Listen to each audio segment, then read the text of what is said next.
Good day, Madam Chair, Mr. Mayor, and councillors. First of all, thank you so much for giving us all this opportunity to talk here. I don't want to be in your position. I'd rather just be in retail. I've only got a short time because I think I left a guy in the change room trying on a pair of pants. So I'm Tom Lazich, and our family operates a store in Hamilton for the last 63 years. And we just, all of us, you know, I'm hearing great from both sides, great ideas. We all have such a passion to make this city so much better. And it can be done if we all just get together and we talk about it and what we're doing today. So what I can't understand is sometimes in the comments on the news or the paper or by individuals here that the taxes won't go down. And I'm not quite sure I understand that, being a taxpayer for the last, pardon me, if my parents started the store for the last 63 years, I don't recall ever the taxes going down. I have no idea why someone would come out and say that by building this LRT, that all of a sudden we're going to make a whack of money and this is going to change everything. So, I need these babies. As a matter of fact, property taxes were just increased for a number of wards, and we know that Ward 1, 2, 3, 4, it's gone up, and in some wards it's actually gone down. So, you know, living in a high-tax ward, any of these businesses, they're all going to suffer even more, and it will still go up if this LRT is implemented. So we know that property taxes just increased in these wards. In 2004, Hamilton was 9% above the provincial average property tax rate. So my beef is, if this is implemented, we already hear people talking about businesses will close down, they're going to go bankrupt, they might move, and it's all brushed off like, oh well, you know, new businesses will come. And I know yesterday there was somebody in from Waterloo and they're talking about how businesses have come back. And I don't think they understand that these small businesses that have come back, it takes 3, 4, 5 years for them to grow and to be in a position where they're profitable. So I'd like to know these places in Kitchener, how they're doing a year from now, if it's such a great thing that's going on there. We know of the huge lawsuit going on in Kitchener, which wasn't mentioned in the news whatsoever, by proprietors that have lost money. We even know of a grocery store that lost over $1 million a year in sales. So if this is progress, and I understand we're talking about collateral damage here, if we have to suffer, if you're a business, how would you feel? If that's your business and you're about to be taken away, how would you feel? And that's our biggest thing. And I'm only one of 500-600 businesses on the King Street line.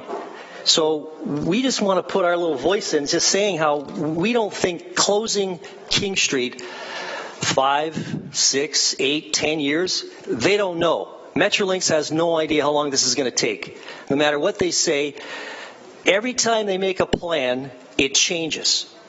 So how can we trust people that keep continually changing the plan? You've seen all of them. They've been talked about already. And I always go back to Barton Street. I don't know, I was probably 20 years old. They changed Barton Street to 2 lanes. And I don't get it. You avoid Barton Street. It's sad because nothing was done there to make it better. And we're going to make King Street 2 lanes with 2 streetcars going back and forth. And obviously they're going to be empty because we don't have the ridership. But hey, that's coming. 100,000 people may show up someday.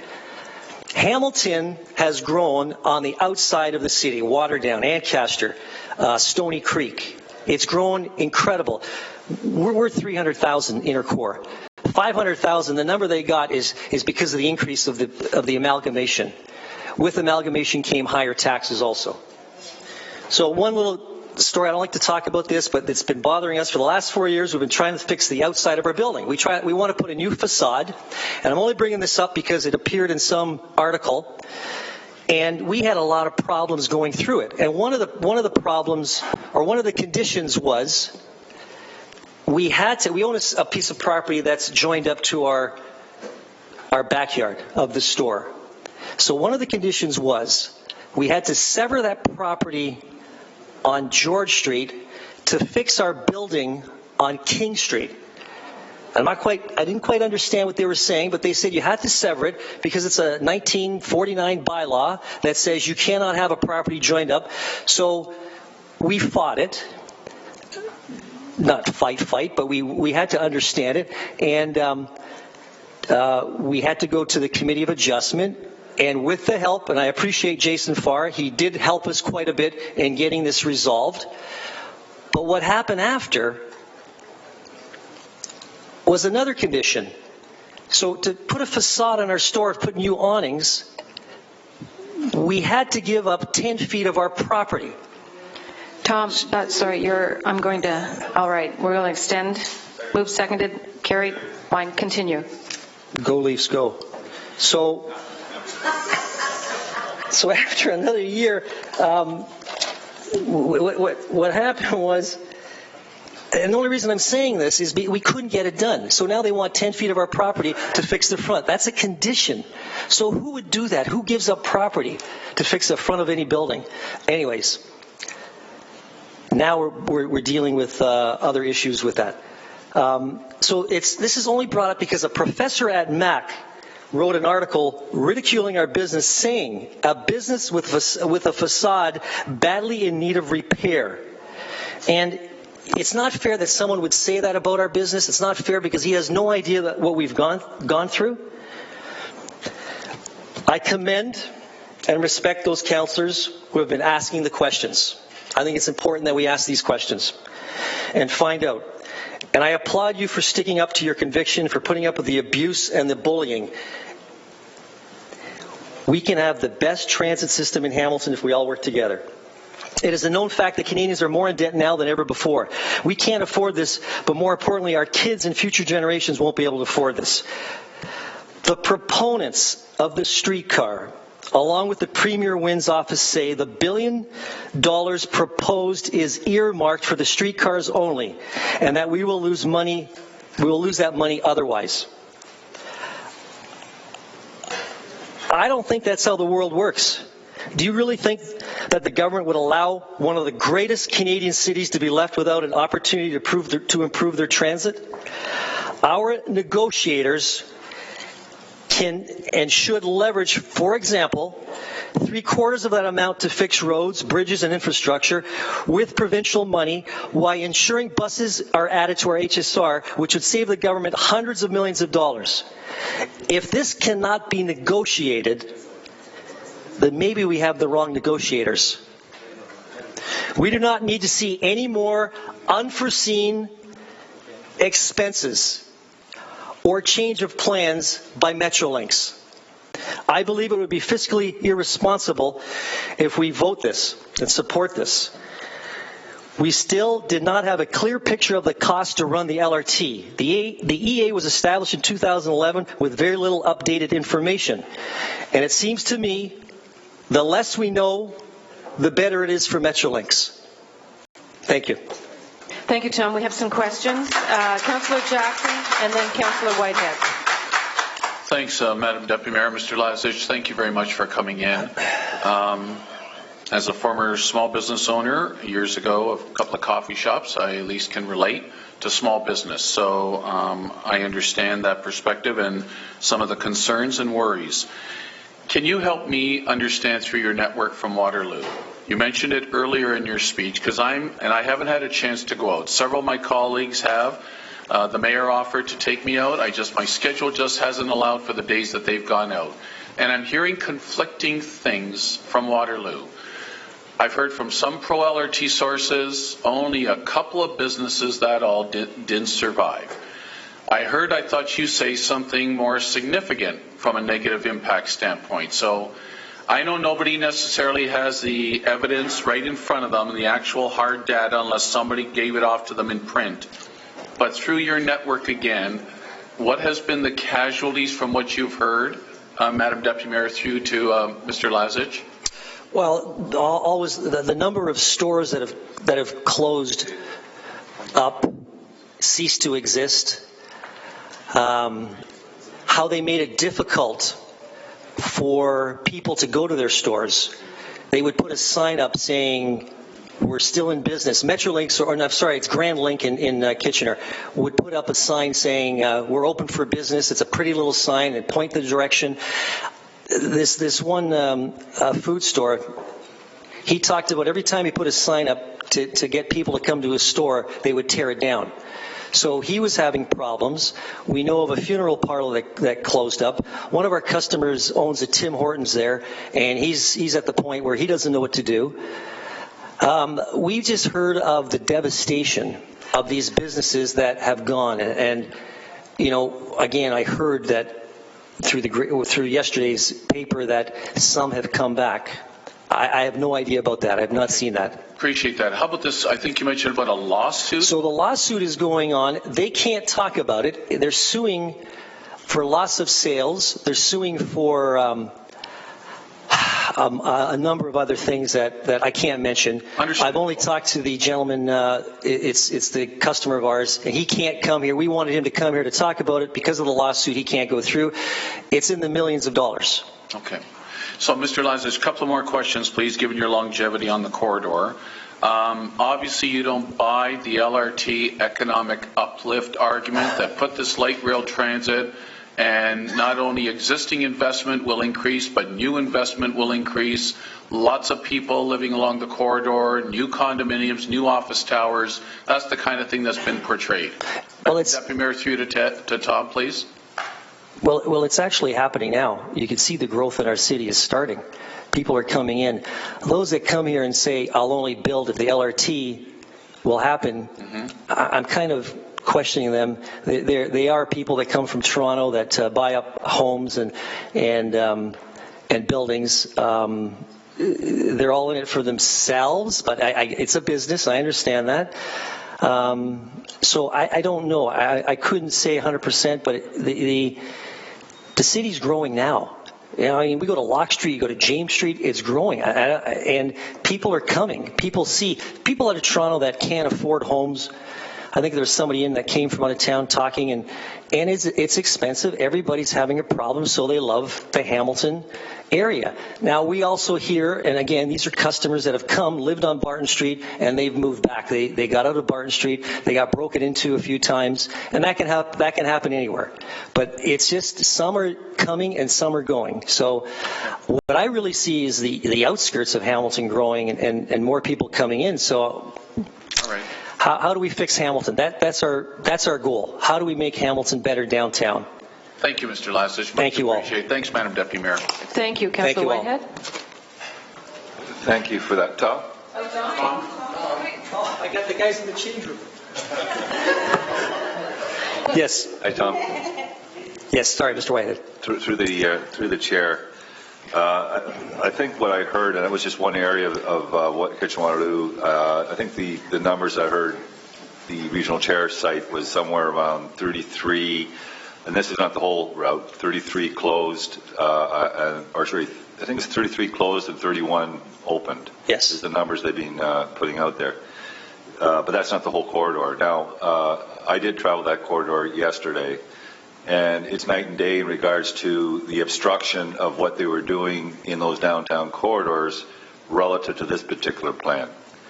Have you been to Kitchener and taken a look at the plan there? No, I haven't. Okay. I work 6 days a week. Sorry. I'll drift from that question, because this is a completely different plan, which would be much more disruptive than the plan that was exercised through the downtowns in Waterloo and Kitchener. The other question I was going to ask is,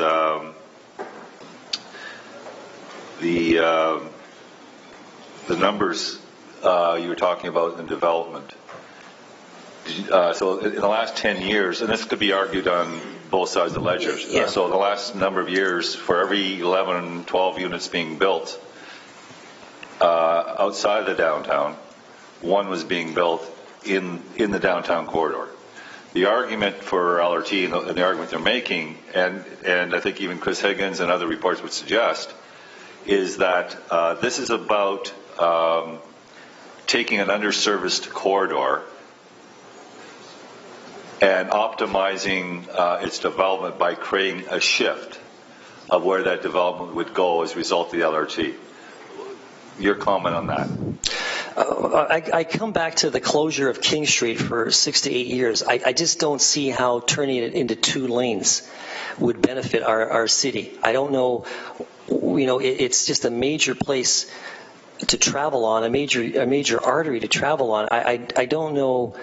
I mean, I wish I could answer that question. I don't have the facts to answer something like that, but I guess our argument is our city, it works. The arteries work. The bus line was let go, was let down. We don't have Dave Dixon here, who's in charge of HSR, to answer any questions. But he did go because whatever reason, and he did say that we just don't have the ridership. And I'm all about, saving taxes where we can too. So it's projected 2019 our taxes will be, our deficit will be $819 million. 819 million. Our deficit for the infrastructure is $3 billion. I can't see this LRT lessening the deficit. We're about to go over $1 billion, and I can't understand how you run a business and you're in debt all the time. We'd all be gone years ago if this happened. So I didn't want to get too much in that because I think there is some subsequent reports. I know Councillor Collins and myself have asked a lot of questions. And we're going to put a fact out there and get rid of the myth in regards to the actual projected tax revenue along the corridor. So we're going to get there. But it was interesting enough that you talked about your experiences with the facade. Yes. You've been following what's happening in Gore Park in regards to, and I think it was 4 or 5 properties and the heritage issue, and I think it started probably a number of years ago. It's still ongoing, is that correct? Well, we're talking about Gore Park. I see a number of closures. I see a number of stores. I see in Hamilton now we've got 2 men's stores left. There's Aaron down on Newman's shop and ourselves. Years ago, we used to have 6, 7 stores. It's just everything's died up downtown. I don't know if the Gore Park renewal, if that's doing anything. I don't walk down there, so I just noticed that there's a lot of closed buildings. I don't notice anything happening across the other side of the street where the bingo hall is. If the bingo hall is still there, I don't know. It's gone. So, we could build a better bus system. I always go back to the better bus system. We can get electric buses. A buddy of mine just bought a Tesla, and it parks itself. And I'm thinking about, as we get older, we're going to be able to jump in a car and let it drive us home. I mean, this is the future. And when they say cars are going to be obsolete, they're selling more and more cars every year. And to say that we're not going to have cars, it'll be easier to travel. It'll be safer to travel, and we can do that with a safe and a great bus system. Yeah, so, Tony, I want to just focus on. I appreciate. Yeah, I'm wandering. Sorry. But I want to focus just on the question. I think the point I'm making is that there was some heritage issues in regards to a development. I think it was Blanchard Properties, and it's been over 3, 4, whatever years to get the development going because of resolving the heritage issue. Right. So the reason I wanted to find out if you knew about that, because there's 480, I think, or thereabouts, heritage properties along the King Street corridor. So if we just sort of take a look at the experience that we're having currently in the downtown with the heritage buildings, and they talk about a lot of this uplift and development, do you see that there could probably be some challenges in regards to optimizing and seeing those benefits with those 480 heritage properties? Well, I'm not familiar with exactly what stage they're at. If they're ever going to get built. So if they do get built, I mean, sure, it's going to help. All I know is the condos that are going up now are high priced. I don't know how many people can afford those down there, but there are places going up. We know the John Street condo, the Connolly, I think it's called, the Connolly. They had a sign up there, 70% sold out, and the companies recently went in receivership, and So, I don't know what condos are, I can't answer that. I really can't say. The reason why I mention it is because you were talking about the bureaucratic nightmare you had to go just to get a facade fixed. Oh, sorry, yes. So I was trying to raise the issue that we have a number of heritage issues along this corridor, and if you went through that kind of aggravation just to get a facade fix, you can only imagine the aggravation that somebody might have trying to develop areas where there's heritage properties. Yeah, I wouldn't know if I'd be here. I don't know if we'd be here. And the last thing I'd say, we don't know yet if we're being expropriated. We can't get that. We can't get that information. So, a couple years from now, we don't know if we'll even be here. So that's why I'm here, and that's why I think there's a better way to fix this up. Hang on, there's still more. Mayor Eisenberger? Thanks, Tom. Just on the last point that the councillor raised, and this is not to you now, to our staff. You mentioned 480 heritage properties. How many of those heritage properties are impacted at all in terms of the LRT? Could I ask through our staff? Because throwing those numbers out is not fair. We sit here and listen to some of this information. Is this a question for the Mr. Mayor? Ask our staff to clear it up if we can. No, we're going to deal with the delegate, and we'll have a time to deal with the EAF. I'll give you the answer. Well, then, if you've got a question for our delegate, please. The answer is zero. Zero are going to be impacted as a result of the LRT. Do you have a question? Mr. Chair, I do, and I have a question and an answer. And I think are you aware of the business churn in Kitchener-Waterloo over the last 4 years, from 2014 to 2017? Through you, Madam Chair, to Tom. Forgive me. Sorry. What was that? Sorry. So the businesses that are opened and closed from 2014 through to 2017. Are you aware what the numbers are in terms of every year? How that's changed in each and every year in the construction period and before and after in Uptown Waterloo? No, I'm not. I have no idea. You know what? It's my fault. I should have gone to Waterloo. I've only heard reports from our customers that come to the store from Waterloo, and they tell us about it, and that's where I get all my information from. I have that, and I just got this from Ken Sealing yesterday. Just as a point of information, in 2014, they had 14 openings. This is in the Uptown Waterloo area. In the construction zone, 14 openings in 2014 prior to construction, 6 closures and 5 moves. In 2015, which is their construction period, 2015-2016, they had 21 openings, 17 closures and 7 moves. And in 2016, this previous year, 23 openings, 15 closures and 9 moves through that period. And in 2017, 3 openings, 1 closure, 0 moves. So I'll share that with all members of council. This is information from Kitchener-Waterloo in terms of what's actually happened. And the other piece of information I gleaned. Is there a question? If I could ask, how many businesses were they talking about there? How many total businesses are they talking? Well, add it up. 14, 8, and 5. What's the math on that? Well, there's over 5. I counted from the Queenston traffic circle out to Main Street, and there's over 600, close to 700 businesses that are going to be affected. And there are 458, I believe, that were affected in Kitchener-Waterloo. Through the chair. Downtown area. Mr. Mayor, and these are the numbers. Do you have a question for the presenter? So why is it that you keep cutting me off when I'm having an interaction with the You're not asking a question. Delegate? I'm asking, are you going to... And Councillor Whitehead Mr.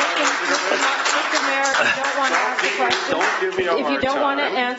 If you don't want to ask a question of the presenter... I did ask a question. No, you're not asking a question of the presenter. Are you asking a question? Don't talk to me like that. I'm the chair of this meeting. I don't care. Don't talk over me. Then, Mr. Mayor, you've lost your right to speak. Yes, you have. I have not, and then I would ask... I don't know if this is bullying or not, but anyways. Councillor Partridge, you're up next. Yes, thank you, Madam Chair. Councillor Partridge is next. You're not going to cut me off. Councillor Partridge is next. I don't care. I have the floor. I still have the floor, and I'm going to continue on, if you don't mind. This is very disrespectful. Are you going to ask a question? It's Are you going to keep asking me that question? It's very disrespectful, sir. It is very disrespectful to keep cutting me off, and you don't need to interject yourself. You do not. I have the floor. So, my question to you, sir, is the numbers that you've been throwing out have been closures, massive amount of closures, I think you said earlier on. The numbers borne out in this particular piece of evidence from Kitchener-Waterloo, this is from the regional chair, don't don't demonstrate that. So how do you? Okay, I'll tell you what I'll do. I'll take a drive to Kitchener this Sunday, my one day off, and I'll go see these people and I'll talk to them and I'll get numbers for you and I'll be back here on Monday to tell you. Sure. Okay? We got a deal. And tell you what. Okay? And I'll share. And I'll this take with that. you. Yeah, I'll take some false information from you too. Sorry? I'll take some false information from you too. Well, then, so. Oh, I want to see it. We'll get the facts down straight. We'll do that. Sir, just to be fair. Now, you know what? You're being somewhat disrespectful. Whoa. This information. Whoa. This information. I think everybody needs to take a breather. No, I don't need a breather. This information is coming from the regional chair of Kitchener-Waterloo and the city manager. Are they also people that don't tell the truth, including the accusations we've had about our staff?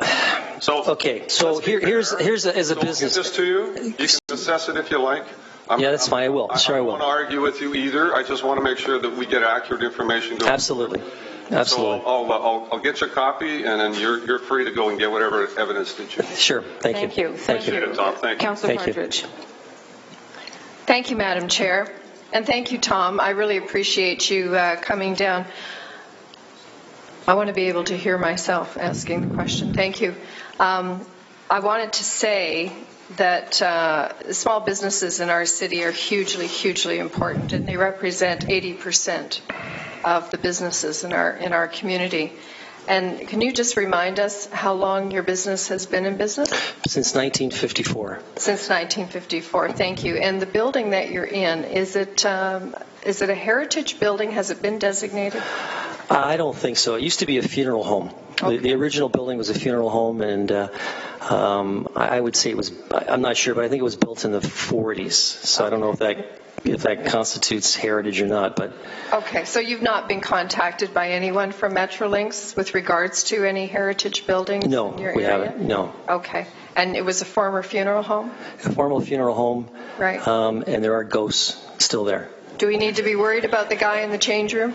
He's waiting. He's waiting. Okay. All right. I just wanted to say, I mean, certainly I think this council has a lot of respect for the businesses in our community and for the residents as well in general. And we need to have a more respectful tone around this table. Yep. And sir, I don't want you to leave this table thinking that you're not respected and that the words that you've brought here, the time you've taken out, because you've been here for several hours, and that's hours you could have been at your business. Right, thank you. And I show no disrespect to the mayor. I appreciate what he's doing. Absolutely, absolutely. And we're all good. So thank you very much. We'll hug it out after. Thank you. Councillor Partridge. Councillor Pearson, can you take the chair, please? Tom, I have a question. I didn't realize you were on it. I'm sorry. Mr. Green. Councillor Green, you're up next, and then I'll go after that. Share concerns. I want to make sure that we have equal and level opportunity to engage people. I certainly appreciate some of the concerns that have been brought up today. However, there is something I take a bit exception to. Your friend with the Tesla, how much do those cost? He got a deal, $50,000. So, you made a comment, Madam Deputy Mayor, that this city works. And I would ask for you to consider who it works for and how. So you have public transit as an opportunity here. Were you in favor of the lane-separated bus lanes? Yes or no? Was I in favor for the lane-separated bus lane? Correct, the bus lanes. I was in favor. I don't know if it worked properly, Councillor. I don't know if it really was done properly. So we're talking about that single bus lane that they tried? Yeah. Were you in favor of the bus lane? That would be part of a BRT. Would that be correct in saying? No. I'm just asking if you were in favor of the bus lane. Yeah, I would say if it works, if it was done properly, I think it would work. Because if memory serves me correct, I remember that there were some businesses that had opposed the bus lane that are now talking about investments in transit and BRT, which I'm finding very confusing. And I won't belabor the fact, and I'll wait for further delegations to come forward, in particular from transit and others, where we find this situation where folks that are now opposing LRT, saying they're in favor of BRT or buses, or have never been in support of transit. And so I'm just wondering, what is your support of public transit? Well, the whole thing is on King Street. Now, we have parking. We have a large parking lot that we purchased over the years. But the many businesses on King Street that have parking, that it's all being taken away. That was one of the things that I didn't quite understand, how they would get their customer to drive up. And it's the little variety store, it's the maybe the little restaurant the guy pulls up, and we all know them on King Street and Main Street, the Subway shops, whatever. And I thought if they worked that bus lane where there's peak hours, of course, we know that before work and after work at the rush hour, that they could have made at least some parking during the daytime for some of these people, at least keep some parking.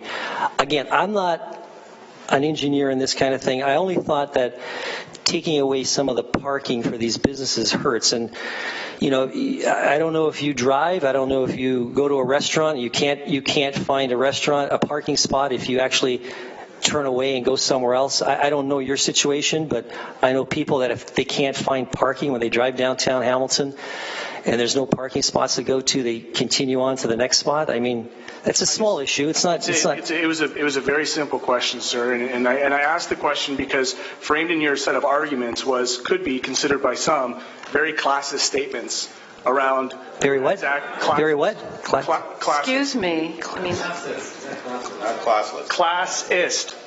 Right. So statements that are predicted on folks' income, right, in terms of who has access and right of way to roadways and or to services. Yeah, no, I don't. So the focus on cars and the private driver, if you may, leaves out a large portion of the city that just can't afford to drive. Would you agree with that? Yeah. Okay. Yeah. Then we'll just leave it there, and those will be my questions. Thank you, Councillor. thank you. I do have a question, and Councillor Pearson, if you could take the chair, and then it'll be followed by second time Councillor Whitehead. My question is about an LRT and how that could possibly impact your business. The LRT is built. Let's move forward through the chair.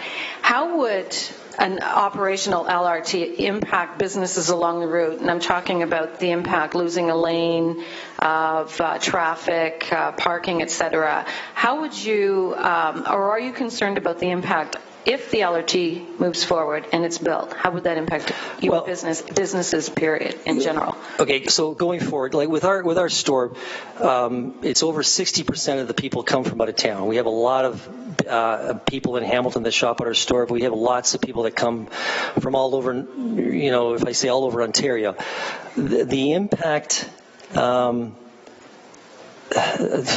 you just tell me that one more time? I'm sorry. It's beyond, through the chair, after it's built. Yeah. The impact of a dedicated trains, losing perhaps parking, etc. How would that impact your business? So those people that do shop at our store that do not have cars, what I see them getting let off at Queen Street and then walking almost 3-4 city blocks to where we are. It's either there's not enough stops. This system has failed because they're taking out so many stops, which has been covered before, and I think that's the problem with this whole plan.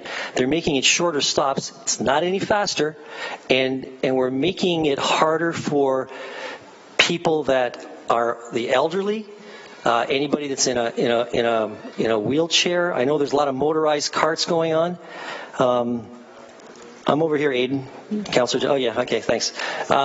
So, you know, I think it's the distance between these stops that I think is wrong and just too wide. I think it's going to be hard for a lot of customers unless they're going right to that spot. So, again, I know the majority of our customers do drive to get to our store. Thank you. That's Councillor Pearson. I'll take the chair back, and it's Councillor Whitehead, and that's it. Councillor Whitehead. Yeah, just to, I think there might be a misunderstanding when you're sort of mentioning the Tesla. This is not a classist thing. It's about the fact that technologies are moving. That's all. Leaps and bounds. So I just want to make sure that that's what you were trying. Absolutely. I don't know anybody that's bought a Ford electric car. I don't know. It's just the fact that they have these cars now that are autonomous, right? That's all. Thank you, Tom. Thank you. For sure. Thank you. You can go to your Thank you. Again, councillors, thank you so much. I apologize. Thank you again, okay? Thank you. Matthew Caribs, followed by